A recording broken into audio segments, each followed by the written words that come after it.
Erin, where are you? Answer now! Erin! Oh, hello. It's been a while. And why is that? Oh, I remember, because you haven't messaged me for 2 whole goddamn months. Good grief, young lady. Huh? Don't give me huh. I don't need to hear any attitude from you. I see you still got no awareness of the fact that you're a wife of this household.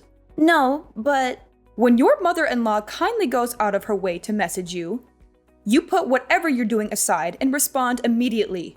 That's one of the rules you live by as my son's wife. If you understand, please be more mindful next time. I am not done speaking yet. Quit your butting in and listen to what your mother-in-law has to say. Oh, firstly, I recently saw a new apartment where you two got together for the first time. The place you went to live after you moved out? Our new apartment? And my God, you haven't been doing the housework at all, have you? The room was filthy. There were clothes scattered all over the floor and tissues left tossed all over the place. You didn't even wash the pots and pans. I've never seen such a sorry state. How could you call that place a home? Are there sweet wrappers and a ready meal? Hamburger boxes flowing out of the garbage all over the floor. Not to mention the mountain of empty beer cans on the table. My little Seth doesn't drink alcohol, so they could only be yours. They were, weren't they? Admit it. No, I have allergies and break out in rashes when I drink alcohol. Be quiet, young lady. I did not give you permission to speak. Oh, sorry. To top it all off, the place was covered in dust. You haven't been vacuuming at all, have you? I only allowed you to continue working after you got married because you said you'd have no problem juggling your work with the housework. But if you're not capable of looking after your husband, I suggest you resign immediately so you can focus on your womanly duties.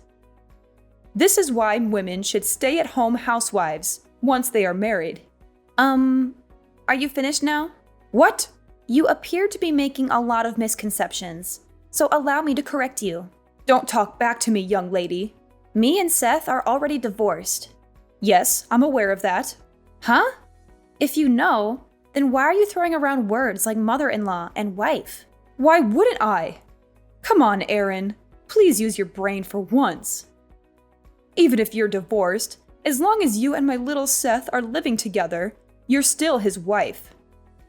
And you still have a role to fulfill in our family. It's your sacred duty and obligation to serve your husband with devotion and loyalty, and to display the proper respect towards me, your mother-in-law. Do you have any idea how little sense what you're saying makes? The fact that we're divorced already makes us strangers now. We stopped being a couple and started leading separate lives the moment the divorce was finalized. Which is why any notion that I have to look after or fulfill my womanly duties towards him are ridiculous, plain and simple. I already warned you, young lady. Don't talk back to your mother-in-law. I'm not talking back. I'm having a normal conversation with you, like a reasonable human being. Reasonable? Which part? Let me say it once more. I'll make it crystal clear this time to help you understand. Any woman who doesn't look after her husband is a failure of a wife. If you can't keep on top of the housework while working, then hurry up and quit your job already. How about I contact your company and tell them you've decided to step down to focus on being a housewife? No, stop it. I don't think there's any danger of them taking a resignation declared by some stranger over the phone seriously.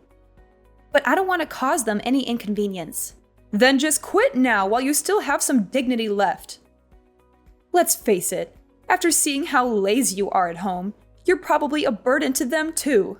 I'm not a burden, actually. I'm a high-valued employee. And besides, if I want to quit, I wouldn't be able to make ends meet. Oh, don't talk such nonsense.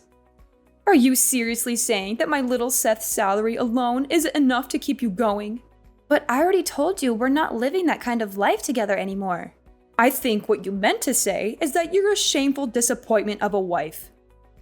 Looking after the household by skillfully managing the finances is a wife's duty. But we already divorced, and I'm not his wife anymore. How many times do I have to say it? Lord, give me strength. Give it a rest. You're like a broken record. Just because you're divorced doesn't mean you can start neglecting the housework and living like swamp rats. Oh, my poor Seth. In that case, you're wasting your time. I live in a different state now. What? My company offered me a transfer as soon as the divorce went through. So I took them up on it and moved out of the state. Good grief. A wife who goes off on solo business ventures away from her family? I've never heard anything so absurd in my life. Like I told you, I'm not your son's wife anymore. And you're not my family. Quit your job and come back immediately. Huh? That said, I may be firm, but I'm also kind, which is why I'm willing to grant you some leeway. Common sense dictates the resignation procedures usually take about a month.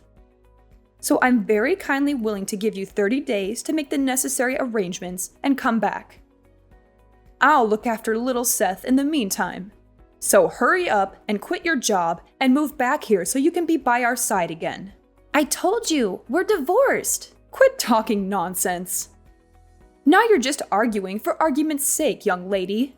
Nonsense? You heard me.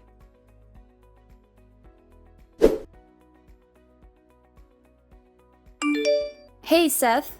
It's been a while. Is now a good time for you? Is that Aaron? Hey! Yeah, long time no see. Sorry to message you despite us being divorced and all. That's cool, don't sweat it. It's not like we divorced because we don't get along. Maybe things will change when one of us finds someone else. But for the time being, there's no reason we can't message each other. Yeah, I guess you're right. Thanks. Anyway, what's up? I want to speak to you about your mom. Huh? My mom? She's not causing problems again, is she? Darn it. Well, you could say she's causing problems. It's more that she doesn't listen to a word I say. It's like talking to a brick wall. What happened? Well, to sum it up, even if you are divorced, as long as you two live together, you're Seth's wife. And as long as you're his wife, you need to look after him. If you can't keep on top of the housework while working, then quit your job. That's basically the gist of it. What did you say to her? I told her that me and you are strangers since we divorced. And I keep insisting I'm not your wife anymore. So I have no obligation to do any of that. But she just keeps coming back at me with her favorite. I know you may be divorced, however, yada yada yada. The conversation goes nowhere because she ignores everything I say on a fundamental level. I give up. Oh yeah, that reminds me. Just like always, she refers to you as her little Seth. It's like you're an 8-year-old kid to her. Oh, I'm sorry. Does this still upset you? Well, about that. As soon as our divorce went through, my dad also moved out. And now my parents are living separately. Ever since then, her over-interfering in my life reached levels previously unimaginable. It got so bad I couldn't take it anymore. I was so desperate to get away from her. I snuck out of the house in the middle of the night a week ago so I could finally be free of her. I see. Sounds like it's been tough for you too, Seth. My mom was the reason we divorced in the first place, after all. I felt so guilty about you having to put up with her. I thought at least if we divorced, you'd be able to escape from it all. But even that didn't work, did it? It would seem I underestimated her. I'm fine, really. Don't worry about me. Actually, I got a transfer at the company, and I'm living far away in a different state. Now there's no danger of her following me and causing me problems. In fact, she couldn't possibly. Oh, really? I'm pleased to hear that. More importantly, what about you, Seth? If anything, it sounds like things might be more difficult on your end. Me? Well, you see, your mom insisted she was going to go over and start looking after you. Since I was failing to fulfill my womanly duties towards you with working all the time. Which means she must know your current address? What? But I didn't tell her. Really? Based on the messages yesterday, I kind of got the impression she was already at your apartment. Is there a chance she found your new address somehow and snuck in while you weren't home? No, I really don't think that's possible. You sure? I got a transfer at work the other day too. I'm staying at a company-provided dormitory right now. The rules state that non-employees aren't allowed to enter without permission under any circumstances, even visiting family members. It's a long way from Mom's house. I don't think she can make it this far out, even if she did know my address. I see. Huh. Yeah, it's a mystery. You can say that again. Well, whatever. It's not like she can actually do anything to me. You don't mind? I have absolutely no intention of going back to the family home. I don't even read her messages these days. To be honest, I was thinking of blocking her soon. She can do what she likes. It's not my problem anymore. After everything that went down, for the sake of my mental health, I resolved never to tolerate her shenanigans ever again. I see. It's probably for the best for you to block her too, Aaron. I may be her son, but you two are literally strangers now. There's no reason you should have to put up with her irritating messages. You make a good point. I couldn't help but feel a little wary about what she was planning on doing next. But actually, after keeping an eye on her a little while longer, just to be safe, I think I'm going to block her. I think it's for the best. Anyway, I'm about to jump in the bath. Sure. Thanks for today, Seth. Night-night. Good night.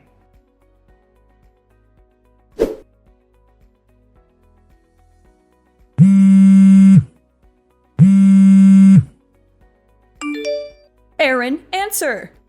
What the hell is going on? You've got some explaining to do. What do you mean? Some strange woman walked in while I was cleaning little Seth's room. She yelled, "Who are you? What are you doing in my apartment?" Before I could even figure out what was going on, some middle-aged guy bolted in. They started shouting like crazy lunatics and threatened to call the police. They were saying such awful things to me, Aaron. It was horrible. I was so startled I ran to the bathroom and locked myself in. What's going on? Explain. Oh no, you didn't. Goodness me. There's no way. You didn't, by chance, enter a complete stranger's house, did you? Huh? Where are you right now? In the apartment in Rainbow Town. What? Oh my god. That's not the room in the tower block called Comfort Heights, is it? Tell me it isn't. Yes, it is. What of it? Room 202. I came to clean this filthy mess of a room for my little Seth. Since you were too busy playing the important office lady to fulfill your womanly duties. You and little Seth are living together here, right? Why do you think that? Because there are 2 sets of plates and cutlery. But then this happened. I have no idea what's going on. Listen, Marissa, the apartment you're in right now belonged to my aunt who let me stay with her for about 10 days after me and Seth finished with divorce proceedings. Wait, what? Your aunt? However, my aunt moved out a month ago. Based on what you're telling me, it seems like some new people moved in. But that doesn't make any sense. I found this address in my little Seth's room. It was written on a notepad I found on his desk. He probably wrote it down when I told him where I was staying. Huh? I had a lot of stuff when I moved out, but I didn't want to hang around and get in his way for too long. So he said if I forgot anything, he'd send it later on in the post. Which is why I told him I'd be staying at my aunt's until the end of the month and sent him her address. He probably just forgot to toss his old notepad in the trash. How could this be? I thought he wrote down his new address for me so I could come and see him. Oh my god.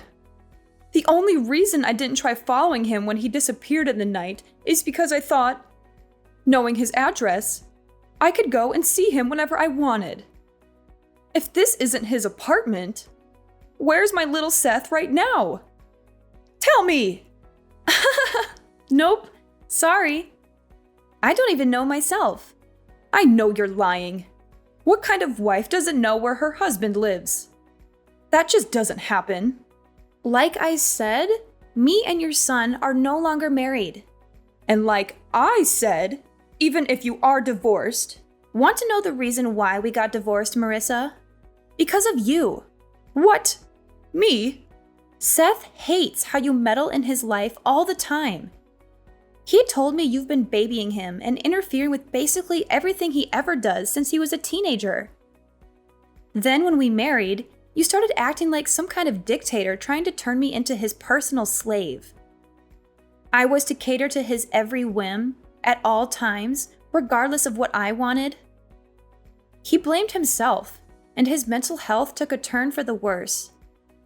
He stopped eating. He could barely sleep. He became a shell of his old self because of what you were putting me through. Huh? After a long, difficult decision, me and him decided that a divorce would be the best way to reduce the burden on both of us. So that's where we are now. Oh my God. I just wanted my cherished, beloved Seth to be happy. Is that a crime? He's the one who said he hates you interfering. You drove your son to the emotional and psychological brink with your psychotic behavior. Does that sound like happiness to you? Oh my God. What is this? I don't even... Is everything all right? What do you mean? I seem to remember you saying something about being locked in a stranger's bathroom. This is bad. I can hear police cars outside. That tends to happen when you illegally enter strangers' homes.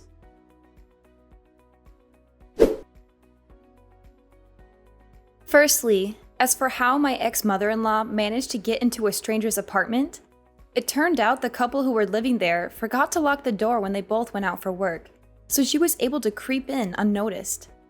She found a key. They left it out on the table, and she took it upon herself to have a copy made at a local locksmith.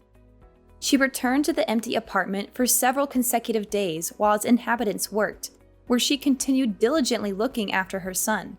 Eventually, she ran into the poor, unsuspecting couple one day as they came back from work. Naturally, she calls the police a major nuisance when they were swiftly dispatched to deal with a strange woman hiding in their bathroom. The incident ultimately ended up being the straw that broke the camel's back when my ex-father-in-law, from whom she had been living separately, finally divorced her. Apparently, she broke down into tears, screaming, wanting to be alone, not even knowing where her little beloved Seth had moved away to. Her own parents were no longer around, and she didn't have a soul in the world to rely on. Thus began her life alone. Now I'm living happily in an apartment my company provided for me when I transferred. I did get one last message before I blocked her, bemoaning how she cries herself to sleep every night because of me.